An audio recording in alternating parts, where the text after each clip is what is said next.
হে জগতবাসী, আজ আমি শামীম আলী চিশতি আপনাদের সামনে আরও একটি আলোচনা নিয়ে আসলাম। সেই আলোচনাটি হলো যে যাক আরও একটু কথা বলে নিই এর সামনে। যে অনেকেই বলে যে আপনি হে জগতবাসী কেন বলেন, আপনি বিসমিল্লাহ বলতে পারেন, সালাম দিতে পারেন। হ্যাঁ, বিসমিল্লাহ আমি অন্তরে অন্তরে অবশ্যই নেই যে হে হে প্রভু তোমার নামে আমি শুরু করিলাম, হে আল্লাহ আপনার নামে আমি আমার আলোচনা শুরু করিলাম। কিন্তু বিসমিল্লাহটা আমি অন্তরে বলি এবং হে জগৎবাসী বলি এই কারণেই যে আমি শুধু ইসলাম ধর্মের জন্য এই আলোচনাগুলো করি না, আমি সমস্ত বিশ্ববাসীর জন্য, সমস্ত জগৎবাসীর জন্য আমার এই আলোচনাগুলো করা হয়। তো এখন যদি আমি সালাম দেই তাহলে এই সালামটা মুসলমান নেবে, অন্য অন্য ধর্মের লোকেরা নাও নিতে পারে। আর যখন বললাম যে হে জগৎবাসী, তখন সমস্ত জগৎবাসীকে আমি ডাক দিয়ে আমার এই কথাগুলো বলতে শুরু করলাম।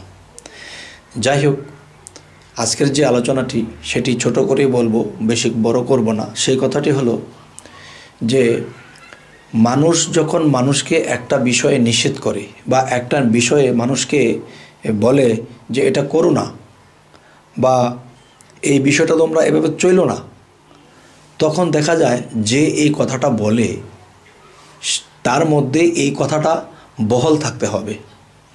যেমন একটি কথা, ছোট একটা কথা লক্ষ্য করবেন যে একজনে একটা ছোট একটা সাইনবোর্ড লাগালো গাছের মধ্যে। সেই সাইনবোর্ডের মধ্যে লেখা আছে কি যে এই গাছের মধ্যে প্যারাক মারা নিষেধ। তাহলে এই গাছের মধ্যে কেউ যেন কোনো প্যারাক না মারে, এই প্যারাকটা মারা নিষেধ। তো এখন আমি বলবো, যিনি এই ছোট সাইনবোর্ডটা গাছের মধ্যে লাগিয়েছেন তিনি কিন্তু যে সাইনবোর্ডটি লাগিয়েছেন এই সাইনবোর্ডটা প্যারাক গেড়েই লাগিয়েছেন, প্যারাক মেরে দিয়ে এই সাইনবোর্ডটিকে লাগিয়েছেন।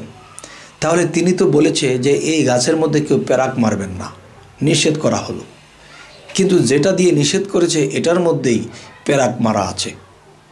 তাহলে যে বলে যে তুমি এভাবে চলো, এটা করো না, সেটা নিষেধ, সেটা করো না, এখন সেই জিনিসগুলো যদি আমার মধ্যেই থাকে তাহলে কিন্তু আমার এই কথার মূল্য থাকবে না।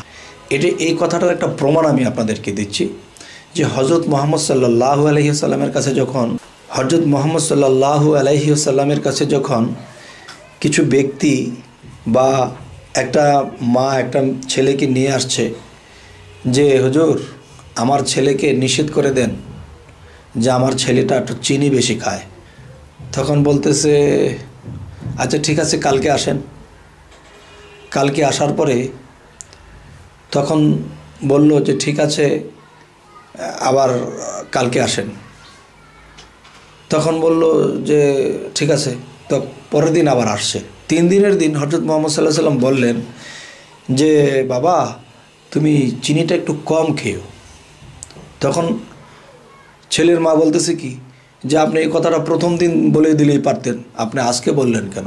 তখন হযরত মুহাম্মদ সাল্লাল্লাহু আলাইহি ওয়াসাল্লাম বললেন, দেখো আমি তো নিজেই চিনি খাই, এখন আমি চিনি খাই, অন্যকে নিষেধ করি কিভাবে? তাই আমি নিজে চিনি খাওয়া কমিয়ে দিয়েছি, তখন তাকে কমাতে বলেছি। তবে দেখবেন এই পৃথিবীতে আমরা বেঁচে আছি, বেশিরভাগ মানুষ যে নিজে অপরাধ বেশি করে কিন্তু সে কিন্তু অন্যকে অপরাধী বলে ডাকছে। যারা নিজেরা বেশি বেশি ঘুষ খাইতেছে, বেশি বেশি মানুষের ক্ষতি করতেছে, বেশি বেশি মানুষের দিকে কুদৃষ্টি দিতেছে, তারা কিন্তু বলতেছে এই তুমি কাউকে কুদৃষ্টি দিও না। আবার বলতেছে তুমি কিন্তু মানুষেরটা মেরে খেও না এবং কারোটা ঘুষ খেও না। এই যে কথাগুলো বলা হয়, কিন্তু ভালো করে তল্লাশ করে দেখা যায় যে এই গুণগুলো তার মধ্যে ভরপুর। তো হযরত মুহাম্মদ সাল্লাল্লাহু আলাইহি ওয়াসাল্লাম তিনি একজন মহামানব, তিনি কি সুন্দর ধৈর্যশীল ছিলেন এবং সে নিজের মধ্যে একটা জিনিস যখন থাকতো তখন সেই জিনিসটা সে নিজে কমিয়ে তখন আরেকজনকে কমাতে বলতো। কিন্তু আমাদের এই জগতে একজন আরেকজনের কথা কেন মানে না? এই কারণেই মানে না যে আমি যা করি খারাপটা, এই খারাপটা আমি অন্যকে করতে নিষেধ করি কিন্তু আমার মধ্যে এটা বহাল আছে। তবে হে জগতবাসী, আজকে ছোট করে আলোচনা করলাম, আমাদের এই জিনিসগুলো খেয়াল করতে হবে এবং আমাদের নিজেদেরকে যখন শুধরাবো, নিজে যখন পরিষ্কার হয়ে যাব তখন অন্য কাউকে আমি পরিষ্কার করে নিতে পারবো। তো আজ এ বলেই রাখবো। সকলেই ভালো থাকবেন। আল্লাহ হাফিজ।